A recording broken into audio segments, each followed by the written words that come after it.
Fighting in Indian-controlled Kashmir. The killing of a rebel leader provokes more anger and military force.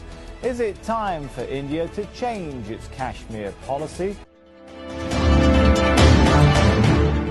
Welcome to Tactical Talk. This is Zain. Kashmir is a burning issue at the moment. Indian-occupied Kashmir is a burning issue.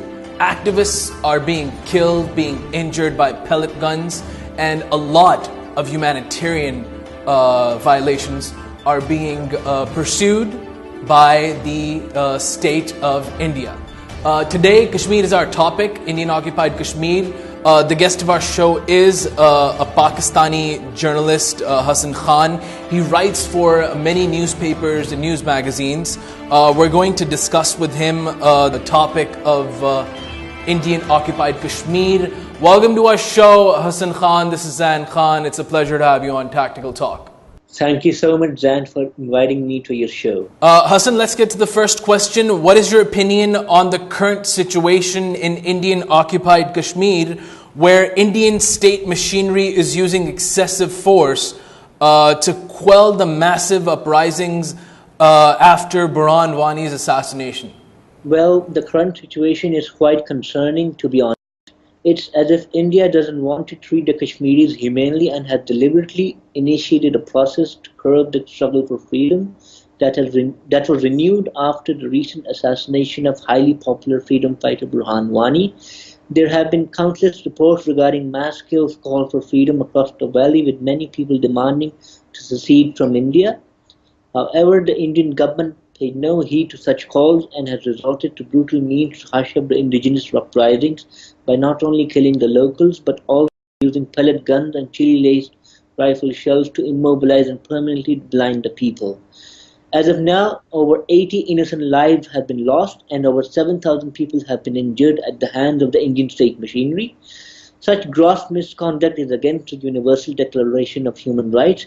Even pro-Indian politicians such as Umar Abdullah have expressed their grave concerns over how Narendra Modi's government has responded to the crisis in the valley. The Kashmiris have remained imprisoned in their own state for almost 7 decades, now with all resolutions calling for plebiscite being ignored. I believe that the time has come to provide the Kashmiris with the right to self-determination, as India's dictatorial mindset cannot last. Sorry to cut you off, Hassan. The question came into my mind.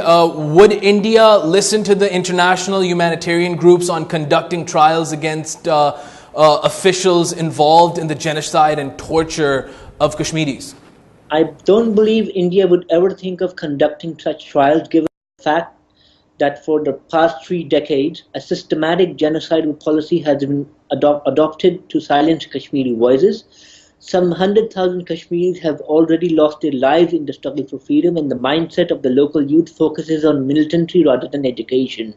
Moreover, Amnesty International and Human Rights Watch have documented extensive reports on third-degree torture, rape, and indiscriminate killing at the hands of the Indian Army. Those who say that Pakistan is responsible for this mess are to be reminded that the armed resistance in the valley resulted from such dastardly policies adopted by successive Indian regimes. Hence, a mechanism must be adopted to drag India to international forums for its questionable role in the volatile region, where some 800,000 Indian troops have been deployed for absolutely no valid reason. But Hassan, a question arises from what you're saying. How can the all-party Hurriyat Conference and Jammu and Kashmir Liberation Front be engaged for dialogue when New Delhi is the main hurdle for the talks, not mentioning the fact that both groups are popular in the valley and wish for Kashmir to be freed from Indian territory? Pakistan has maintained close contact with these groups for many years and has regularly held customary meetings with their leadership. However, ever since the Narendra Modi-led regime came to power in May 2014, Pakistan has been unable to maintain stable contact owing to India's churlish behavior that has led to cancellation of meetings with certain Kashmiri leaders in recent times. Such actions on part of India have resulted in an atmosphere of deep mistrust, with its notion of adopting a one-point agenda on terrorism resulting in nothing but deadlock. The Indian government must realize the fact that Kashmir is a disputed region that still awaits justice.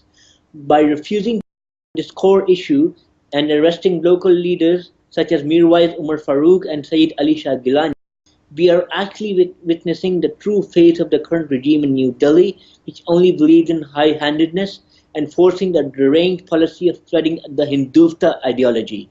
Therefore, India must come out of such delusions and engage the Hurriyat and JTLF leadership for a sustainable, meaningful dialogue under the shadow of the UN Security Council. Okay, Hassan, last question, and we have to make this quick. What are Pakistan's options on the diplomatic front?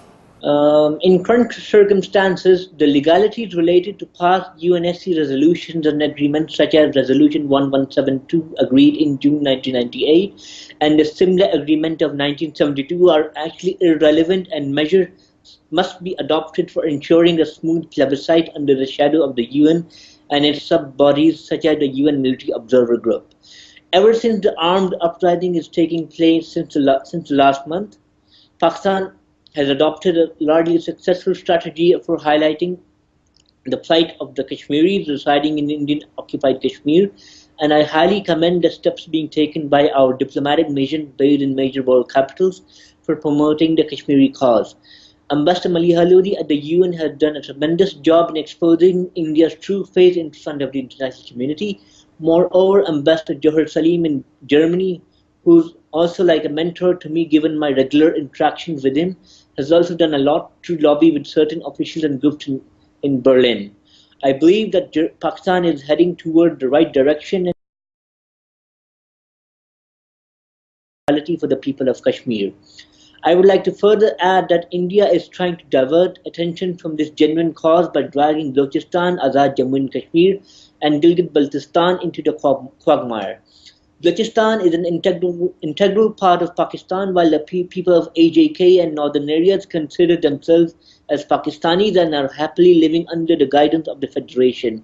Such tactics by India would only haunt it in the long run, and it is already playing a dubious role by funding and arming terrorists in certain areas of Pakistan, including Balochistan, Karachi and Fatah. The Pakistani government should keep highlighting the Kashmiri issue and continue its lobbying effort in the international community. Thank you so much, Hassan Khan, for being on Tactical Talk. It was a pleasure having you. Thank you so much, Zain. It was an honor to be on your show. This was Hassan Khan, a Pakistani journalist who has a firm grip on geopolitics and foreign policy. Until the next episode of Tactical Talk, this is Zain Khan. Take care and goodbye.